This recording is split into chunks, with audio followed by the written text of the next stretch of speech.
नमस्कार, मी साक्षी पांचाळ न्यूज अनकटच्या बातमीपत्रात तुम्हा सर्वांचं स्वागत करते। सविस्तर बातम्यांचा आढावा घेणारच आहोत, पण त्याआधी नजर टाकूयात काही महत्त्वाच्या हेडलाईन्सवर। मंत्रिपद नाकारल्याने भुजबळांची चिडचिड, नाराज असल्याची कबुली। मनोज जरांगे उद्या सकाळी जाहीर करणार सामूहिक आमरण उपोषणाची तारीख। भुजबळ पडळकरांना मंत्रिमंडळात घ्या, ओबीसी आंदोलक नवनाथ वाघमारे यांचा सरकारला इशारा। आणि नागपूर परिक्षेत्रीय क्रीडा पुरस्कारांचं वितरण, चंद्रपूर जिल्ह्याने पटकावलं सर्वाधिक पुरस्कार। आता पाहूयात सविस्तर वृत्त। आमदार नाना पटोले यांनी बीड परभणी येथील घटनासंदर्भात विधानसभेत मुद्दा उपस्थित केला होता। तसेच राज्यात राजकीय हत्या सत्र सुरू असल्याचा आरोप देखील नाना पटोले यांनी केला। त्यावर स्पष्टीकरण देताना मुख्यमंत्री देवेंद्र फडणवीस यांनी बीड परभणी येथील घडलेल्या दोन्ही घटना संदर्भात गंभीर असून या घटना संदर्भात सविस्तर चर्चा करण्याची सरकारची तयारी आहे। संविधानाचा अपमान सहन केला जाणार नसल्याचं देखील त्यांनी सांगितलंय।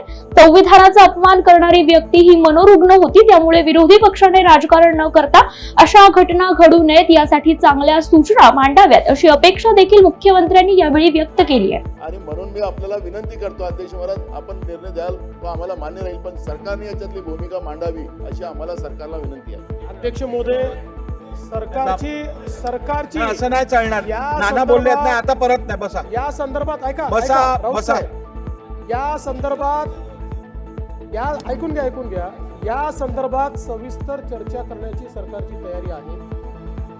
त्यामुळे मला असं वाटतं अध्यक्षांनी जो दिवस नेमून देतील उद्याचा, आज आपला शोक प्रस्ताव असल्यामुळे आपल्या काही प्रथा परंपरा आहेत, मात्र अध्यक्षांनी उद्याचा दिवस नेमून दिला तरी आम्हाला हरकत नाही। या संदर्भात पूर्ण सविस्तर चर्चा आपण करू।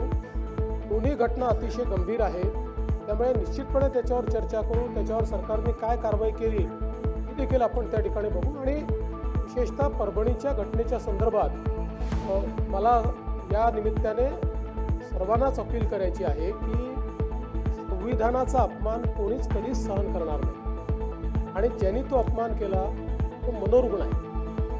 मनोरुग्णांनी अशा प्रकारचा अपमान केल्यावरही कारवाई झालेली आहे। तथापि ते एक संतापाची लाट आली, त्याच्यामध्ये काही गोष्टी झाल्या। मला असं वाटतं की भारतरत्न डॉक्टर बाबासाहेब आंबेडकरांच्या संविधानाला हे अपेक्षित आहे की एखादी घटना झाल्यानंतर संवैधानिक अशा पद्धतीनं त्या संदर्भातली प्रतिक्रिया उमटली पाहिजे। मात्र आज याच्यावर अधिक बोलण्याचं कारण नाही आहे। निश्चितपणे अध्यक्ष महोदय ज्यावेळी वेळ राखून देतील त्यावेळी याच्यावर सविस्तर चर्चा करून याच्यावर योग्य उपाययोजना आपण करू। आणि मला अपेक्षा आहे की विरोधी पक्ष देखील याचं राजकारण न करता या संदर्भात आपल्याला राज्यात कायदा सुव्यवस्था कशी ठेवता येईल आणि अशा प्रकारच्या घटना कशा घडणार नाही या संदर्भातल्या चांगल्या सूचना विरोधी पक्ष देखील करेल, आम्हाला विश्वास आहे। म्हणून आपण जेव्हा नेमून द्याल त्यावेळेस याची कारवाई करता येईल। मंत्रिमंडळ विस्तारामध्ये मुख्यमंत्री देवेंद्र फडणवीस यांच्या नेतृत्वाखालील सरकारमधील एकूण 42 मंत्र्यांनी रविवारी हिवाळी अधिवेशनाच्या आधी नागपूरमधील राजभवनामध्ये मंत्रिपदाची शपथ घेतली। एकूण 42 मंत्र्यांचं मंत्रिमंडळ स्थापन झालं असलं तरी अनेक प्रस्तावितांना या मंत्रिमंडळातून डच्चू देण्यात आलाय। विशेष म्हणजे राज्यातील सर्वात ज्येष्ठ नेत्यांपैकी एक असलेले अजित पवारांच्या राष्ट्रवादीचे नेते छगन भुजबळ यांनाही मंत्रिमंडळात स्थान मिळालेलं नाहीये। याबद्दल रविवारी रात्रीपासूनच नाशिक पासून ते राज्यातील अनेक भागांमध्ये ओबीसी समाजातील कार्यकर्त्यांनी अगदी रस्त्यावर उतरून नाराजी व्यक्त केली आहे। असं असतानाच आज विधानसभेच्या हिवाळी अधिवेशनामध्ये सहभागी होण्यासाठी जाताना भुजबळ हे पत्रकारांवर चिडल्याचं देखील दिसून आलंय। उद्या सकाळी 11 वाजता मनोज जरांगे सामूहिक आमरण उपोषणाची तारीख जाहीर करणार आहेत। ज्यांना स्वतःच्या मनाने सामूहिक आमरण उपोषणाला बसायचं त्यांनी यात सहभाग नोंदवावा असं देखील मनोज जरांगे यांनी स्पष्ट केलंय।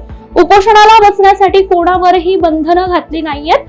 सामूहिक आमरण उपोषणाला कोणी बसलं नाही तरी मी बसणार असल्याचं जरांगे यांनी म्हटलंय। देवेंद्र फडणवीस यांनी बोलल्याप्रमाणे मराठा आरक्षण दिलं पाहिजे अशी मागणी देखील जरांगे यांनी केली आहे। उद्या सकाळी 11 वाजता आम्ही तारीख डिक्लेअर करणार आहे। अंतरवाली या ठिकाणाहूनच उपोषणाची तारीख, आमरण उपोषणाची डिक्लेअर करणार आहे। जे अंतरवालीतलं आमरण उपोषण स्थगित केलंय ते पुन्हा सुरू करायला उद्या आम्ही तारीख डिक्लेअर करणार आहे। ती ज्यांना स्वतः मनानं बसायचं, स्वतःच्या मनानं असेच बसणार आहेत। कोणावरती आमरण उपोषणाला बसण्याचं बंधन घातलं जाणार नाही आहे कोणावरतीच। त्यामुळे ज्याला स्वतःच्या मनाने बसायचं आहे, घरच्याचा विरोध असेल तर कोणी बसायचं नाही. इथं येऊन तुम्ही आमरण उपोषण न करता नुसते बसले तरी चालतं. पण ज्यांना सहन होतंय त्यांनीच करायचे. या स्वरूपाचं सामूहिक उपोषण ते होईल. पण नाही कोणी बसलं तरी मी बसणार आहे. कारण काही काहींना नाही कोणी बसलं याचा अर्थ असा की काही काहींना नाही सहन होत, नाही उपाशी होऊ शकत. उद्या तारीख होईल डिक्लेअर. महाराष्ट्रात आज मंत्रिमंडळाचा विस्तार होत असताना शिवसेनेचे नेते 3दा आमदार म्हणून निवडून आलेले भंडारा पवनी विधानसभा क्षेत्राचे आमदार नरेंद्र भोंडेकर यांनी आज शिवसेना उपनेते आणि विदर्भ समन्वयक पदाचा राजीनामा दिलाय.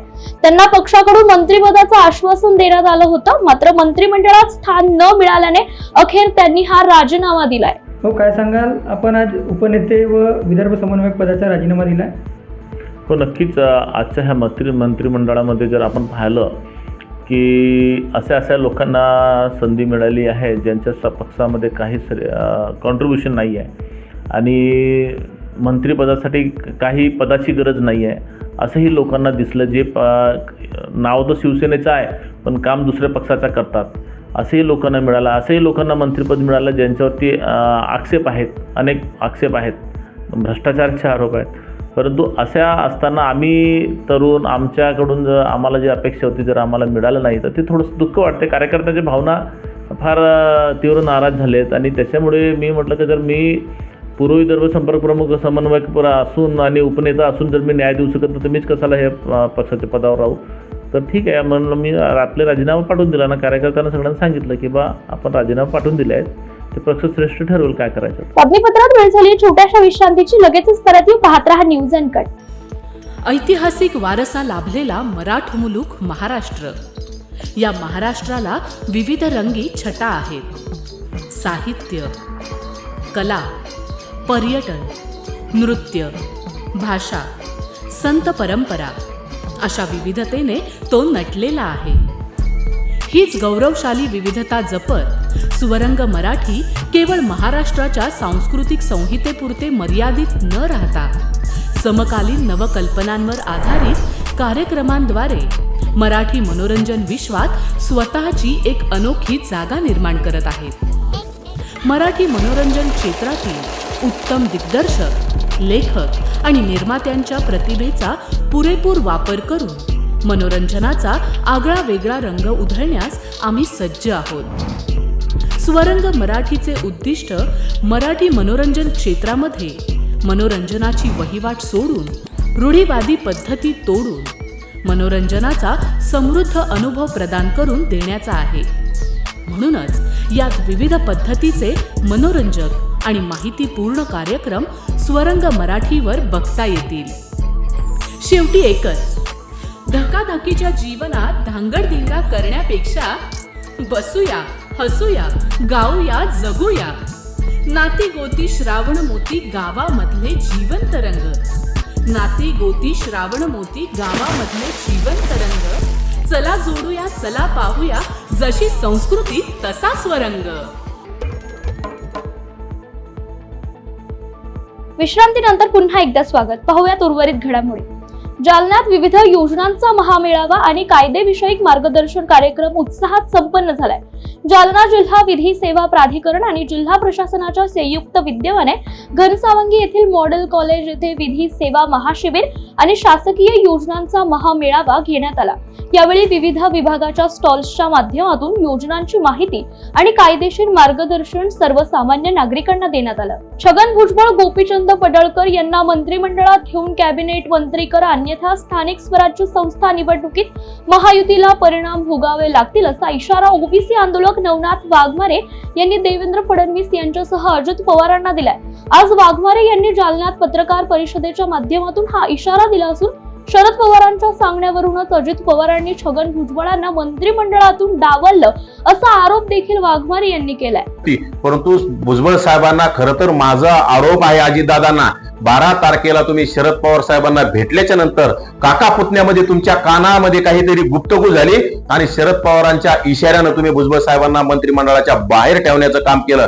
जे पडळकर साहेब शरद पवारांवर रोहित पवारांवर टीका करतात त्या पडळकर साहेबांना तुम्ही बाहेर ठेवण्याचं काम केलं. म्हणजेच तुम्ही काका पुतणे एक आहात का? म्हणूनच तुम्ही भुजबळ साहेबांना आणि पडळकर साहेबांना बाहेर ठेवण्याचं काम केलंय का? हे खरं तर काका 2-5 दिवसापूर्वी पडळकर साहेब त्या मार्करवाडीमध्ये बोलले होते, 100 शकुनी मेल्याच्या नंतर एक शरद पवार जन्माला येतो. त्या शब्दावर पडळकर साहेबांना तुम्ही बाहेर ठेवलंय काय?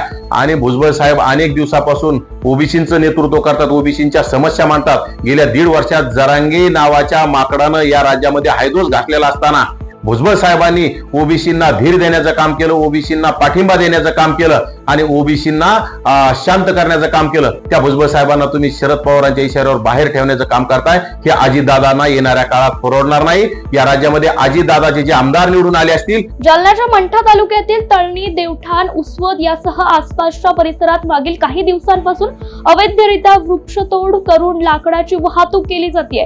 हिरवी देरेदार मोठी झाडं भर दिवसा तोडून त्यांची खुलेआम ट्रॅक्टर मधून अवैधरित्या वाहतूक सुरू आहे. दरम्यान या संपूर्ण प्रकाराकडे वन विभागाच्या अधिकारी आणि कर्मचाऱ्यांचं दुर्लक्ष झाल्याचं दिसून येत आहे. मागील काही दिवसांपासून तळणी गावात भर दिवसा लाकडाची वाहतूक सुरू असल्यामुळे वन विभाग यावर कारवाई करणार का असा सवाल आता उपस्थित होतोय. भंडारा जिल्ह्यात सध्या खरीप हंगामात लागवड झालेले तुरीचं पीक फुलोऱ्यावर आलं असून काही ठिकाणी शेंगा लागल्यास सुरुवात झाली आहे. पण मागील काही दिवसांखाली झालेल्या अवकाळी पावसानंतर थंडीत सुद्धा वाढ होऊन तूर पिकावरील शेंगा पोखरणाऱ्या अळीच्या वाढीस हे वातावरण पोषक ठरत असल्याचं दिसतंय.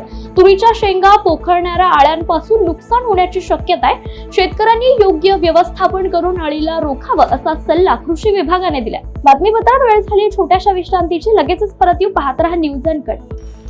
ऐतिहासिक वारसा लाभलेला मराठ मुलूक महाराष्ट्र. या महाराष्ट्राला विविध रंगी छटा आहेत. साहित्य, कला, पर्यटन, नृत्य, भाषा, संत परंपरा अशा विविधतेने तो नटलेला आहे.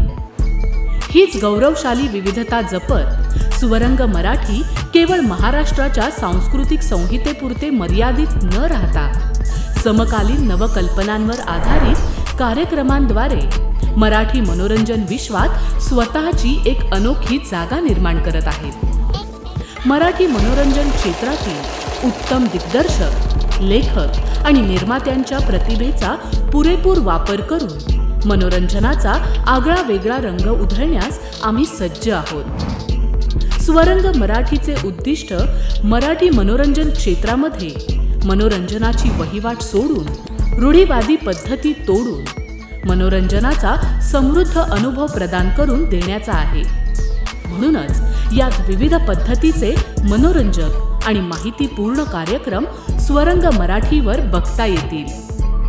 शेवटी एकच, धकाधकीच्या जीवनात धांगडधिंगा करण्यापेक्षा बसूया, हसूया, गाऊया, जगूया. नाती गोती श्रावण मोती गावामधले जीवंत रंग. नाती गोती श्रावण मोती गावामधले जीवंत रंग. चला जोडूया, चला पाहूया, जशी संस्कृती तसा स्वरंग. विश्रांतीनंतर पुन्हा एकदा स्वागत. पाहूयात उर्वरित काही महत्त्वाच्या घडामोडी.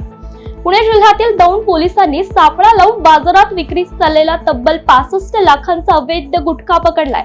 मिळालेल्या गुप्त माहितीवरून दौंड पोलिसांनी कुरकुंभ रोडवर संशयित ट्रक आणि गुटख्यासह ट्रक चालकाला ताब्यात घेतलंय. डोंगराळ भागात झालेल्या बर्फवृष्टीमुळे देशाच्या उत्तरेकडील राज्यांमध्ये हिवाळा तीव्र झाला असून 13 वर्षाखालील रेकॉर्ड मोडत अयोध्या आणि कानपूर मध्ये 4.5 अंश सेल्सिअस इतके नीचांकी तापमान नोंदवलं गेलंय.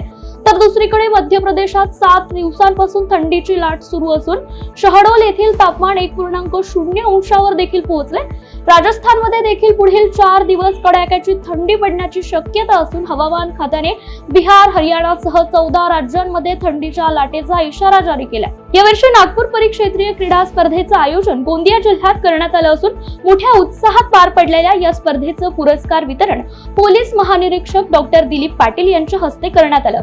या स्पर्धेत चंद्रपूर जिल्ह्याने सर्वाधिक पुरस्कार पटकावले असून गोंदिया, भंडारा, चंद्रपूर, गडचिरोली, नागपूर आणि वर्धा यासह जिल्ह्यातील पोलीस पोलीस कर्मचारी यात सहभागी झाले होते. स्पर्धेत 16 क्रीडा खेळांचा समावेश होता. ॲथलेटिक, गोळाफेक, football, hockey, baseball, volleyball, kabaddi, cricket यासह तायक्वांदो यासारख्या खेळांचा यात समावेश होता.